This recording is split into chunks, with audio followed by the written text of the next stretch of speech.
আমরা আশা করি ইনশাআল্লাহ ৯ তারিখ ব্যালট বিপ্লব হবে এবং সেই ব্যালট বিপ্লবে ঐক্যবদ্ধ শিক্ষার্থীর জন্য আমরা যারা প্রার্থী আছে সবার ভূমিধ্বজ বিজয় হবে। আপনারা একটা ছবি পাইলেন সে কোন সময় কোন প্রোগ্রামে গেছে, তাহলে এই যে ছাত্রদল সংশ্লিষ্ট তার 10-এর অধিক যে পোস্ট আছে, তো এইটা দ্বারা কি প্রমাণিত হয়? সে তো অনেক অ্যাক্টিভ ছাত্রদল। তো এটার বিরুদ্ধে আপনারা কেন কথা বলছেন না? এই যে এই ধরনের ফ্রেমিং করা, ভাই আমরা এখন ডাকসু নির্বাচন করছি, আমরা প্রতিদিন কমপক্ষে 2 থেকে 3 হাজার শিক্ষার্থীর সাথে আমাদের সাক্ষাৎ হয়, শিক্ষার্থীরা ছবি তুলে। এখন এই ছবি তোলা মানে যদি সে শিবির হয়ে যায়, তাহলে তো এটা একটা ধরনের হিপোক্রেসি। এবং এই ধরনের ফ্রেমিংয়ের রাজনীতি, এই ধরনের ভণ্ডামি রাজনীতি আপনারা বন্ধ করেন। আপনাদের শিক্ষার্থীদেরকে নিয়ে ভাবনা, শিক্ষার্থীদেরকে নিয়ে চিন্তা, সেগুলো আমাদের জাতির সামনে নিয়ে আসেন।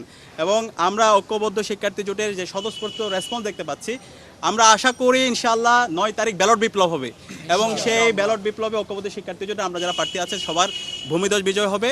এবং আমি সবাইকে অনুরোধ করব, যত ছাত্র সংগঠন আছে, যত প্রার্থী আছে, আমরা যেন আইডিয়ার প্রতিযোগিতা করি, আমরা যেন সততার সাথে রাজনীতি করি। কিন্তু আমরা যদি এইভাবে ফ্রেমিংয়ের রাজনীতি করি, নিজেদের গর্ত নিজেরাই করতেছি। তো এখানে শিবিরের কিছু হবে না, আপনাদের নিজেদের গর্ত নিজেদের জন্য করতেছেন। তো আমি সবাইকে দায়িত্বশীল আচরণ করার জন্য অনুরোধ করবো। আসসালামু আলাইকুম।